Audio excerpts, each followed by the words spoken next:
Hello and welcome to another episode.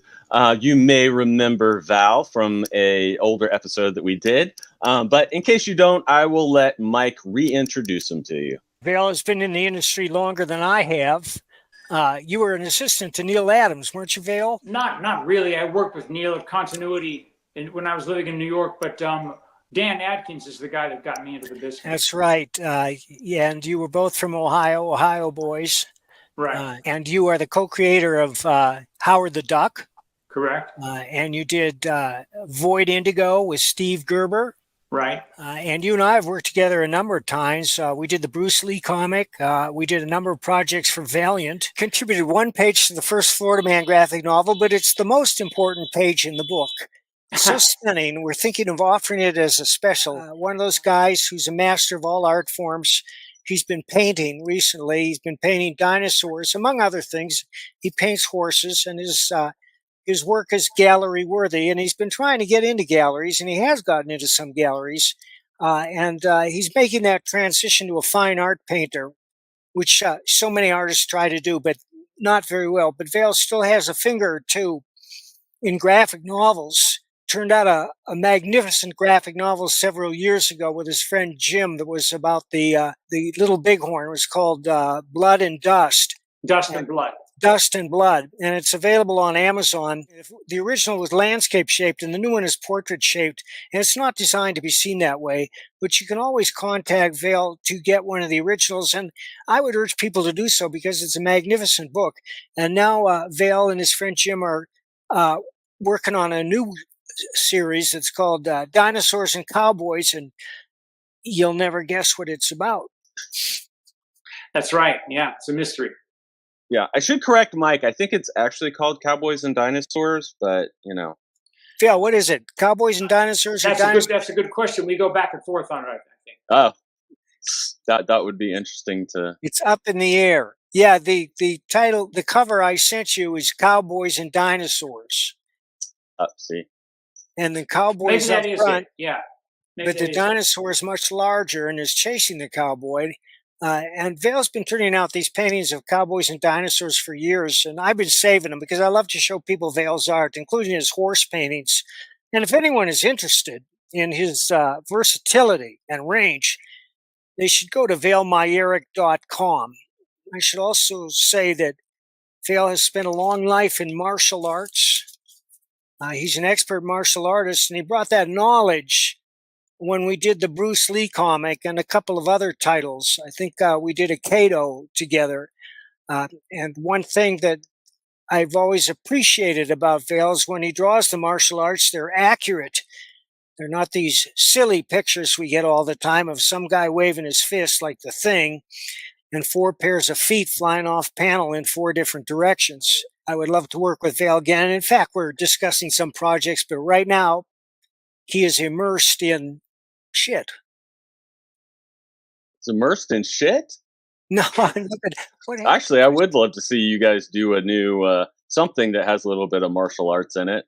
Following up on what Mike said about the way people who don't know the martial arts illustrate and the martial arts, it's not like they might see a photograph of a really good martial artist, that someone who's technically proficient doing a sidekick, right? And they will draw the character in that particular posture, performing that technique, but there's no indication of how it started, where it comes from, and why it's thrown the way it is. And so there's reasons in like any other sport or any other physical activity. There's certain foundational reasons why certain techniques are thrown at certain times and where they come from, how you're generating them. When I say where they come from, I mean how they're generating the power.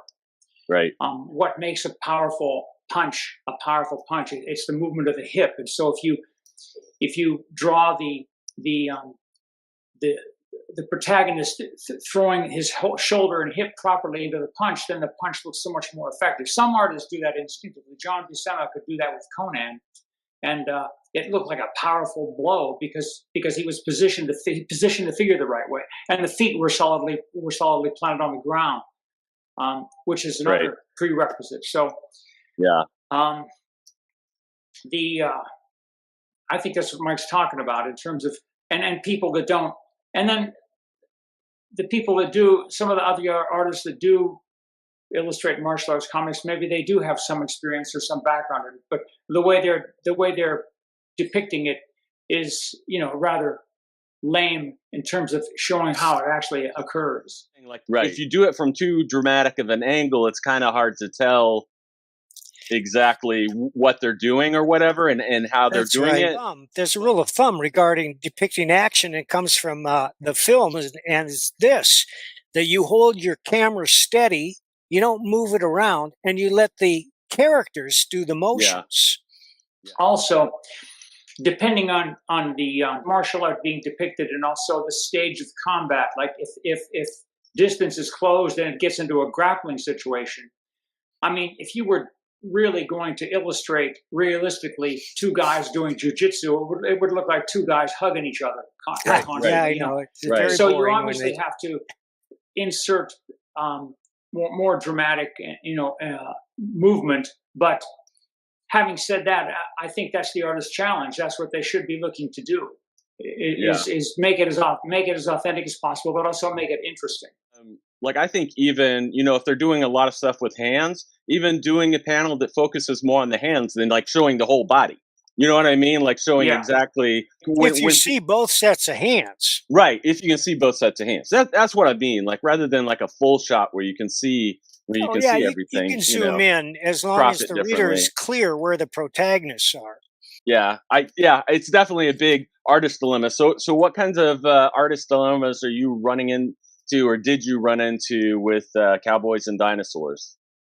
Well, not so much dilemmas. It's just a matter of trying to get authentic representations of the dinosaurs. And that changes all the time. Paleontologists keep discovering things that indicate, well, now they think dinosaurs might have had feathers. Right. Yeah. And I'm telling you right now, I'm not going to paint dinosaurs with feathers.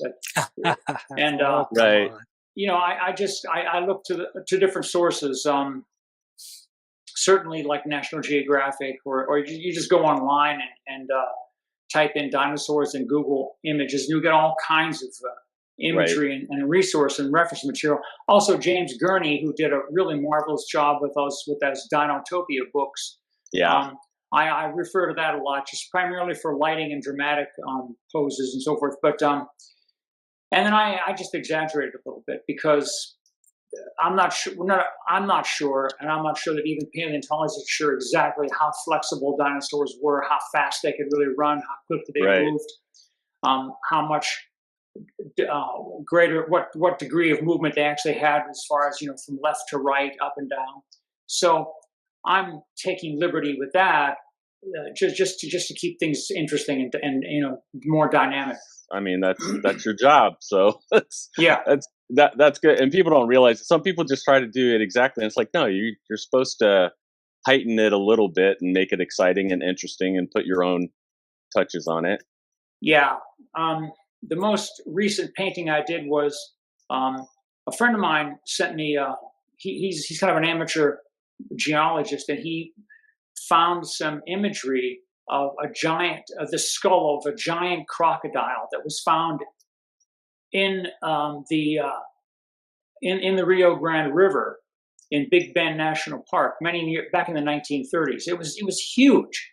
Wow. And it gave me the chance to do an aquatic dinosaur, leaping out of the water, huge splashes, going after a cowboy whose horse was taking a drink there.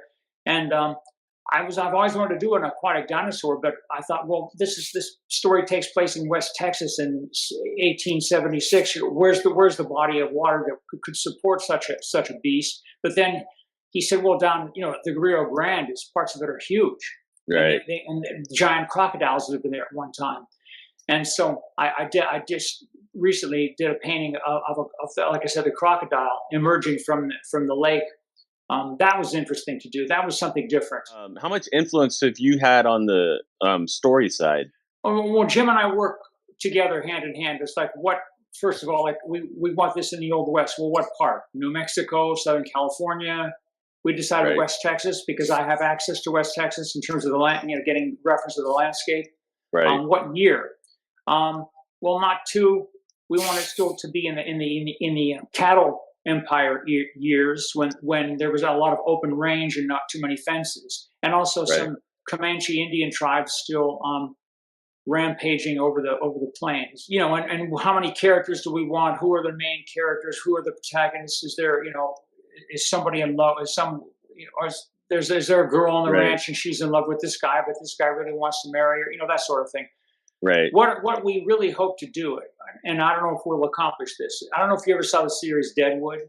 Yeah.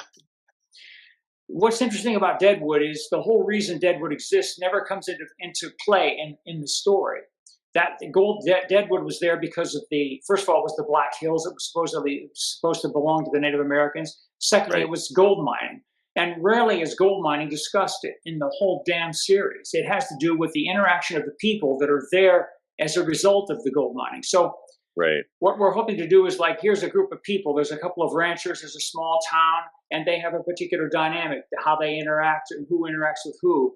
And then when the dinosaurs get on the scene, that changes everything. Suddenly, loyalties shift from one ranch to the other because of what's happening. Certain cattle herds are being decimated and so forth. The Native Americans start playing a part in this. The Indians believe these are, dragons that came from the nether world or whatever.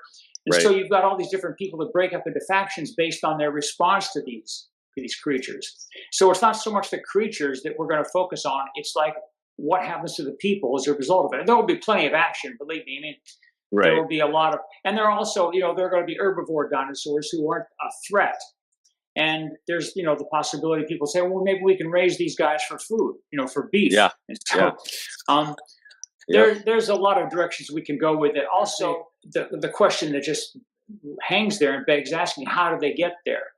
Right. And one thing we want to make clear is this is not the Cowboys having gone back in time. This is the dinosaurs coming forward in time. And why did that happen? And there's going to be various theories posited throughout the story. And the reader can kind of choose one. In the end, it'll be revealed. But there will be some rather, pretty practical and legitimate theories presented by people that come from all over the world to look at this and find out this phenomenon and try to find out what's going on. Some of it's supernatural, some of it's purely scientific. Eventually, it'll be revealed how they came there. And then they'll disappear. As quickly as they came, they'll leave. And so then that leaves people who used to be friends, then who have become enemies because of the dinosaurs. Well, the dinosaurs are gone now. And how do we make up for this hostility we were expressing to each other? Right. So there will be that aspect of human interest in it that I hope comes through, and I hope we can do it convincingly. Val, what format? Is this going to be landscape or portrait? This is going to have to be portrait. What we found with the landscape book was that no one wanted to put it on their shelves. That's crazy. I know. No bookstore wanted. We did get a European version in which they stacked the pages. That was horrible. Mike. To reiterate what Mike said, if you want to get another book, a better copy of the book, please contact me through my website, and I'll get you one. There you go. Thanks, because it was Mike. Smaller. Yep. We will. And the pages aren't scrunched together inside, so you're going to get. It's ideally suited to this format. Yeah. Very nice. Mike and I have mentioned to a few people. I mean, Val loves horses, so he's been very good at illustrating horses and painting them. Yeah, horses are hard to do it, and there are a lot of comic book artists who can't draw them. Yeah. And you can tell at a glance whether they can draw the horse or not. Yeah, it's just a magnificent book. Think they can get away with just maybe they've seen a few westerns, or they maybe years ago when they were kids, their mom and dad took them to a horseback riding stable, and they think they can kind of fake it like you do with dogs, right? Because there's so many breeds of dog that it's hard to say, well, that doesn't look like a dog, but with a horse, there's so many specifics about their anatomy and their physiology that. I've seen some really goofy looking horses in comic books. Yeah, John Buscema did good horses. Russ Heath did good horses.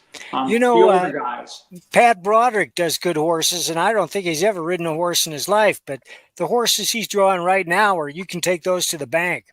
Yeah, well, Frank Frazetta mentioned that he did these beautiful horses, and people always ask him, do you like horses? Do you ride horses? He said, I rode a horse once in my life. He said, but I'm able to look at the anatomy and look at the shapes themselves and arrange those shapes of that muscularity in a certain way that makes an exciting composition, and still be accurate and still be true to what the horse looks like.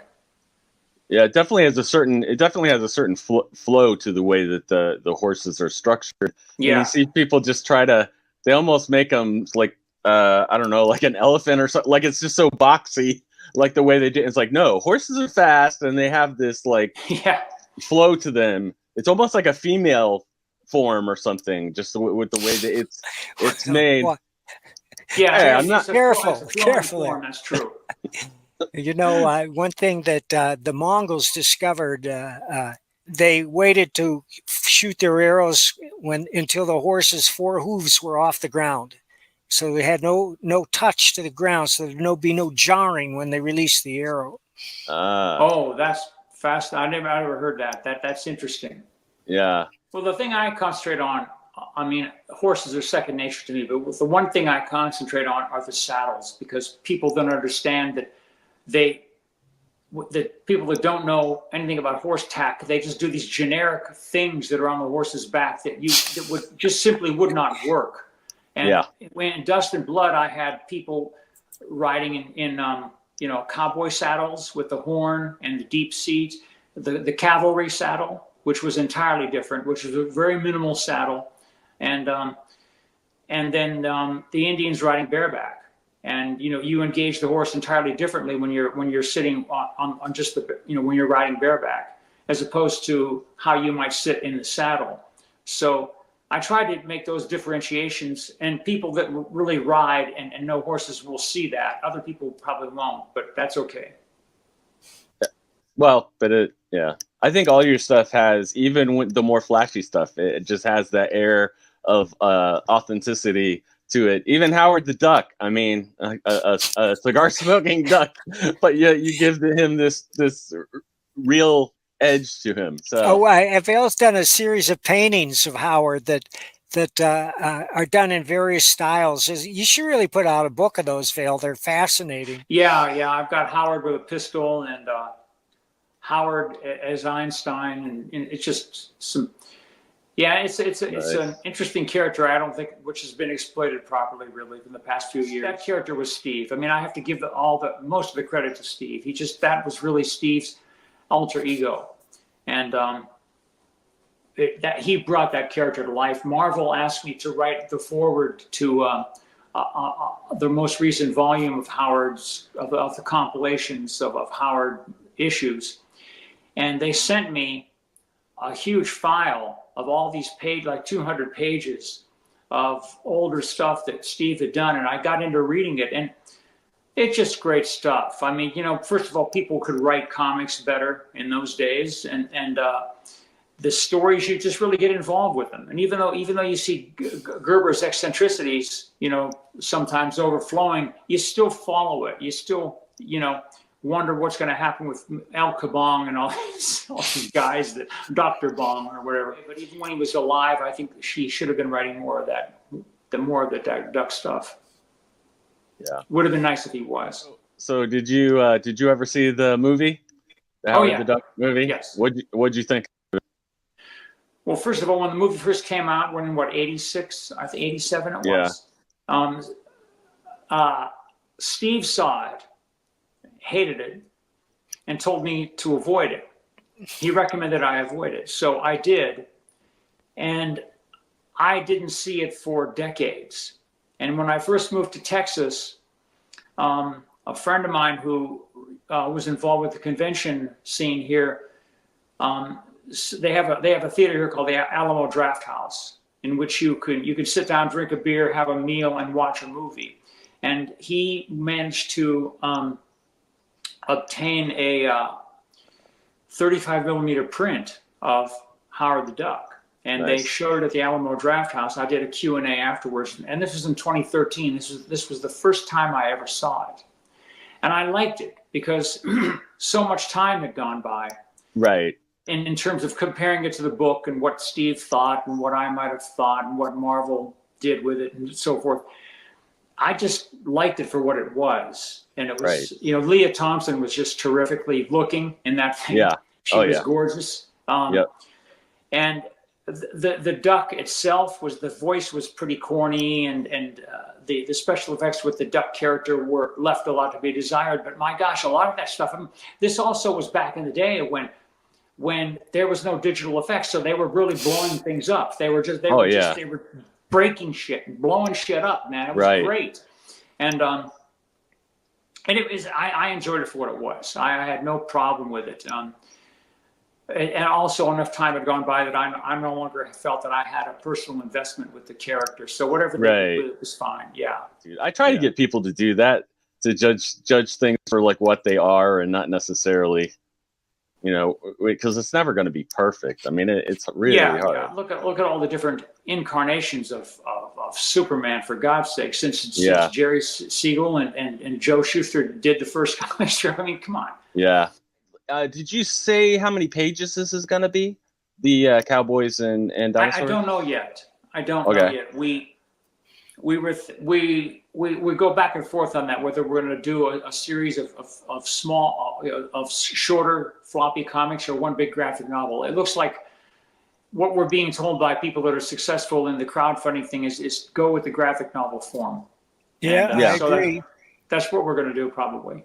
I did 8 sample pages that we will use for the crowdfunder. I've not done any comic book continuity of this particular story. I've just been doing these paintings. And the paintings that's a whole different process. It's an entirely different challenge. And there's, you start the painting, you got a blank canvas, and then you finish the painting.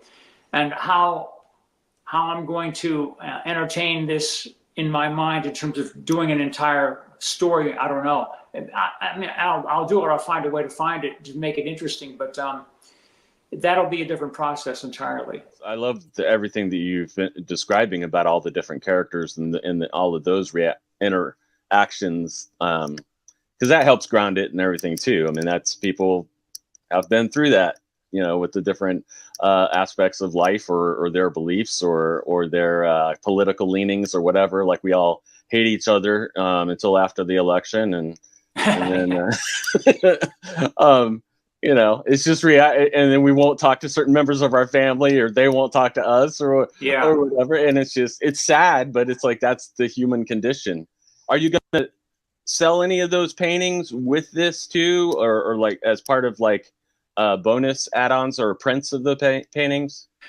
The paintings are in a gallery here in Austin. Right. It's a really nice gallery. It's a very eclectic gallery. There's some marvelous stuff in there. And the guy who runs the gallery is pretty smart. He's got licensing to sell Star Wars art and Dr. Seuss posters as well. Oh, nice. Wow. They're large paintings. They're pretty pricey, but you also can get prints through that gallery as well. And there's a couple of really good print makers in Austin, which I've utilized. And so, yeah, prints are available. It's the A05 gallery. Okay. Capital A, and then letter O, and then 5 gallery. 5 gallery. In Austin, Texas. And I may be selling prints myself. I take prints to conventions and sell them there. So people, I'm going to be at a convention in Dallas on the 24th and 25th of this month. So I will have prints with me. Are you guys, have you talked about possibly letting like 2 or 3 supporters like become a character or be on a page in a story? Yeah, I'm surprised people get such a kick out of that. But yeah, we're going to do that. We did that with Dust and Blood. Yeah. Very cool. Yeah, that's. I mean, it's just, people are willing to pay for it, and it's like some people just absolutely love it. Yeah. But and I think some of it too, it's even more popular. It's a futuristic thing or it's a historic thing. So I'm sure some people, since this is the Old West, they would get a kick out of seeing themselves in the Old West or whatever. Yeah, so. Probably. Here's one of his How are the duck paintings? Dinosaur ones too. For some reason, it just keeps. Which one is it, Mike? It's Dirty Ducky. But I copied it and I'm trying to paste it into his Facebook Messenger, and it just won't go. It just keeps reprinting that stupid Dinotopia cover over and over and over. Don't say stupid. Dinotopia was good. I didn't even think about that. That probably is a good reference for you, since there are also people in there with the dinosaurs and that guy did an amazing amount of work. I mean, the environments, those ancient cities, those things that he just came up with, seeming out of his imagination, was pretty extraordinary. And he certainly did his research. Also, he's like a fanatic about authenticity. So what he does is in order to get the proper lighting and everything, that he makes little sculptures of the dinosaurs. Right. And he does the sculptures, as realistically and as authentically as possible, and then, paints them even, and then shines studio lights on them to get a certain kinds of dramatic lighting effects that he might want, and then works from those photographs. So I'm not that obsessed with it. I couldn't imagine myself sculpting a dinosaur at this point. It would just be redundant work for me. I mean, I can get it on the canvas the way I want it anyway. So, like you said, with National Geographic and a lot of other things that have put so much stuff online, that's mostly accurate. So you can kind of use that. Yeah. And a lot of the iterations of the dinosaurs some of them are very much out of date. Right. But it's interesting to look back on some of those old things where they thought for a long time that Tyrannosaurus stood sturdily up, totally upright. Right. And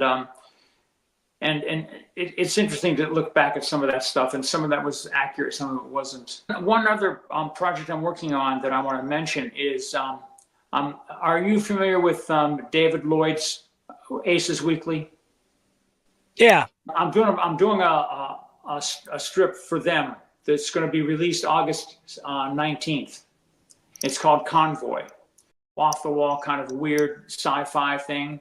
I'm doing it all in black, white, and gray tones. I posted 2 pages on my Facebook a couple of days ago. Some guy in France contacted me to do this. He was been a comic book fan all of his life. He was a big fan of Mobius, of course, being a Frenchman, and he teaches English in Paris. Nice. And he's spent time in the States, and he's spent a lot of time in Britain, or I guess I can say the UK now. But he only reads in English now, and he only watches English movies just to keep up with the vernacular and all the different idioms that exist in English now. And he knows all of them, Yeah. And so he contacted another writer from Australia to help him with some dialogue, and he contacted me. Out of all the comic book artists in the world, why he chose me, I don't know. And the way it works with Aces Weekly, of course, it's digital comics. I should mention that. And David Lloyd was I think the writer or the artist on V for Vendetta, and so he's been promoting and really going strong on digital comics for over a decade now. I did a short job with the late James Hudnall that called Blue Cat, that showed up on that was shown on Aces Weekly, and we went with Aces Weekly with this because it was difficult to get crowdfunding. This guy being in Europe, one guy being in Australia, I was the only known name. So it's hard to describe. It's an interesting story. I have to say, in the beginning, I couldn't quite get a handle on it, but I like the way it's going, and I think this French guy's got a good idea about what he's writing. So that'll be out, I think, August 19th on Aces Weekly, and they're going to release 3 pages a week for 7 weeks. Is that online? Pardon? Yeah. Yes, is it online? Yeah. And then we'll see what the response is to this first batch of pages, and I may or may not be continuing it depending on what's going on. So what the response is. Just saw this as an opportunity to do some interesting comic book work. This also is done in landscape. All the comics on Aces Weekly are done in landscape. So I got used to working on this format with James Hudnall back in, I think, 2010, doing Blue Cat. And I personally feel much more comfortable working in the format, in the landscape format than the portrait format. I feel really confined in the conventional portrait format. I guess that's why, that might have been one of the reasons why we chose to do landscape for Dust and Blood. Some of my favorite comics just have the landscape panels. It may be on a portrait, portrait page, but like there's like, 3 landscape panels or whatever, like just going straight down. And it's just, it simplifies the reading and everything, but you can still do really interesting stuff. Any artists that really have a grasp of cinematography and photography and things like that, I mean, they can do amazing stuff. If you have those kinds of I agree. Kind of setup. I favor 5 horizontal panels per page. Oh, that's great. Well, first of all, when you think about it, we have a limited scope when we're on what we focus on, but our peripheral vision really provides us with a huge horizontal world. And, Yep. when cinema back in the 30s or 40s, when they came up with those immense, wide screens, I mean, that was terrific. That was the way people see things, Yeah. And I've always, who knows why one particular format became the norm and others didn't, but that's just the way it happened. And sometimes it's evil writers writing too many panels, but I mean, sometimes, I mean, with certain artists, when they get bored, I think they want to push the envelope and try different things and things. Yeah, that's one thing about this French guy. He does not overwrite. If anything, he underwrites. He tries to have as many silent panels that allow the action to tell the story. And there was this one scene where they just had to explain why the convoy was heading out across the country, and there was no getting around it. So the scientist had to explain that, and he kept apologizing. I'm sorry, Val, he's got the words here, maybe too many words. I said, no, it's fine, don't worry. You got so few words preceding this, it won't matter. I mean, it's so great. I love it when an artist gets to write for other artists because they understand what the artist needs. And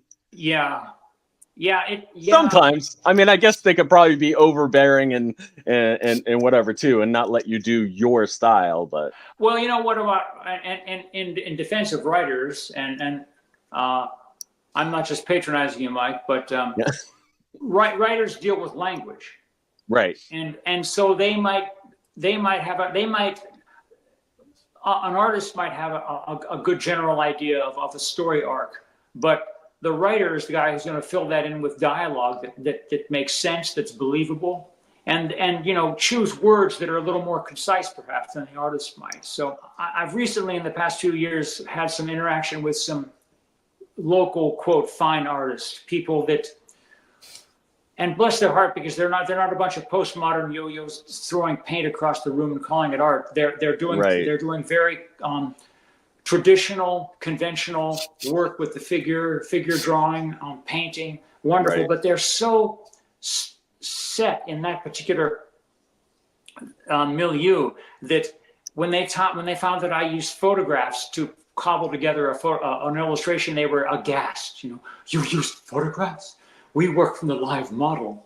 We stand this far back from the canvas. It just got to the point where I couldn't deal with these people anymore. And they think that the artist, that the painter is some sacrosanct person that has these marvelous, wonderful ideas that are holy almost. And it's just like they don't understand at all what collaboration is about. And they think that collaboration means you're selling your soul to somebody. You're compromising your ideals and your ideas. But that's just a way of making your ideas come more to life. Now, I worked as an actor for many years, and I'm telling you, it's the main intellect of the theater is the playwright, and then comes the director and the actors, and then the lighting guys, and none of that stuff happens, with just one person. Right. And collaboration, especially as an actor, I thought I memorized my lines, I thought I had it down, and then I would start doing the scene with another actor, and that actor was giving me something that I hadn't anticipated they would give me, which then stimulated me to go on and give something a little different. And collaboration with people that aren't letting their egos get in the way, who are smart, creative people. There's nothing like it. There's nothing like it in the world. You can't. You can't. A good writer and a good artist, a good writer and a good cinematographer. That's just the way it goes, and it doesn't get any better than that. The comic book world, especially now, they take themselves way too seriously. And what my years in advertising, again, I would be in the room with some writers and a guy who was going to shoot the commercial, and I was the storyboard guy, and I might have been something inane, like Michael Jordan with a new shoe, but I brought whatever. That was a challenge to me, to bring something to it that was unique visually. Do something with the storyboards that we're going to, that the cinematographer would look at that and say, oh yeah, that's what we're going to do, and or at least he could ricochet off of that and do something. And as commercially inane as the subject might have been, it was still a challenge to try to bring something to that. And again, that was collaboration, and it was with, it wasn't doing superheroes and doing some really exciting stuff, but I brought all those skills to bear for that, and they loved it. They'd love to have with a guy who used to do comics doing their storyboards. They just couldn't get over that. And and they kept asking, why aren't you going back in comics? I said, because I can't make anywhere near the money in comics I can in advertising. Advertising is just very, very prolific. But again, the real value came with the collaboration and the respect for, and okay, this guy's a little bit of an egomaniac, but just let's work with him. Let's get this done. Get this done. And that to me is a mature, decent working environment. When people start getting their wacky personalities and their politics into it, that's just a downward spiral. Sorry to do a big shift here, but what do you think your acting brings to your art, as far as like more nuance? No, I don't think so. There's such different processes. One of the reasons I continued to act was because I'm not a solitary kind of person. I'm a social person, and as writers and comics and artists know, you're working by yourself a lot.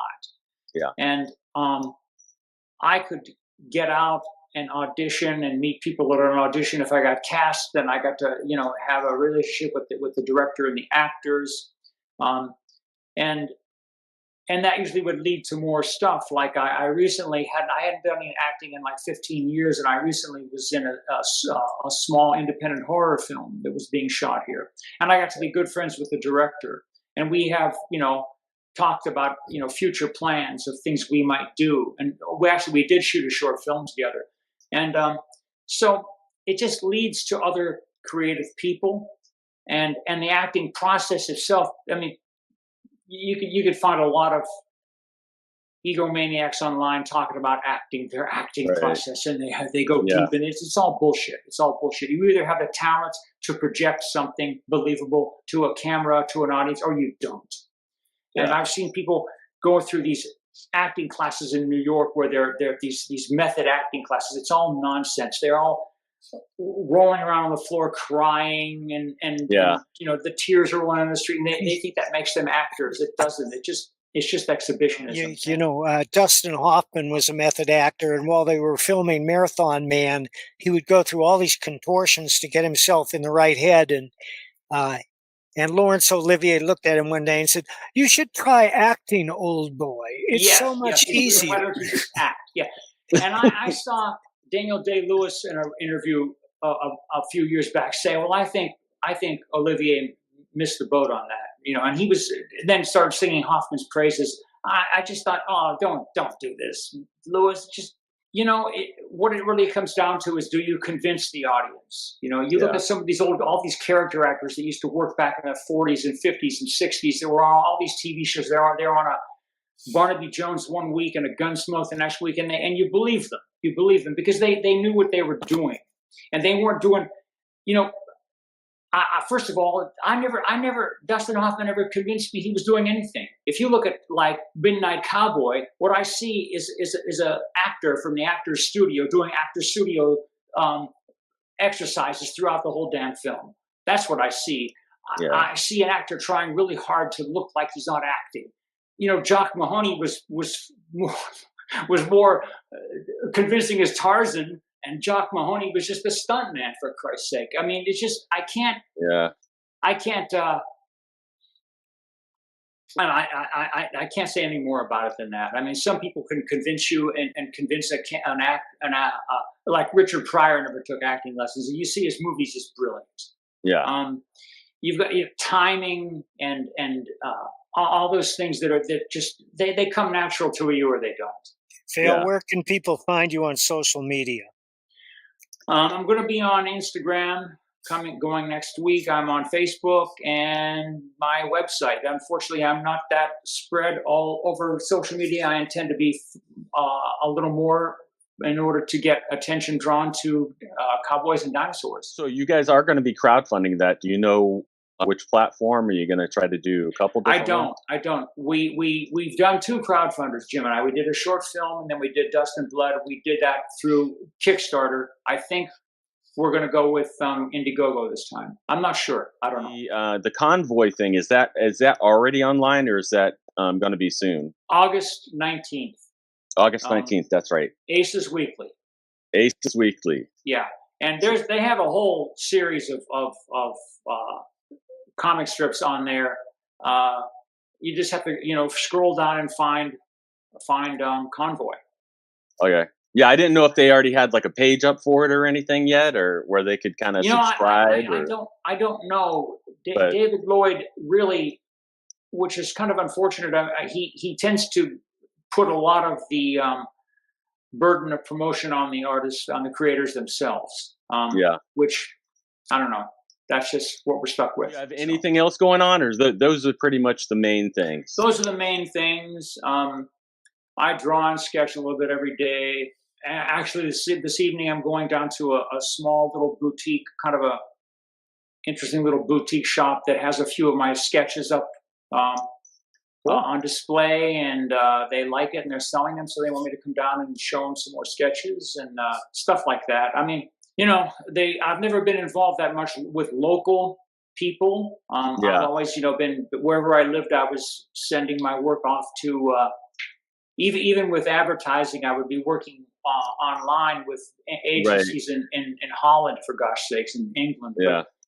But, since I got to Austin and went into the galleries, there's a gallery up in Fort Worth as well that I have some work there, and I have work in the AO5 gallery, and just trying to keep producing and providing good work for these galleries is pretty, that keeps me busy. Yeah, definitely. Everybody go check out his stuff. Definitely follow him online, especially Instagram. It's still a good place to follow the artists that you love. There, definitely check out his website.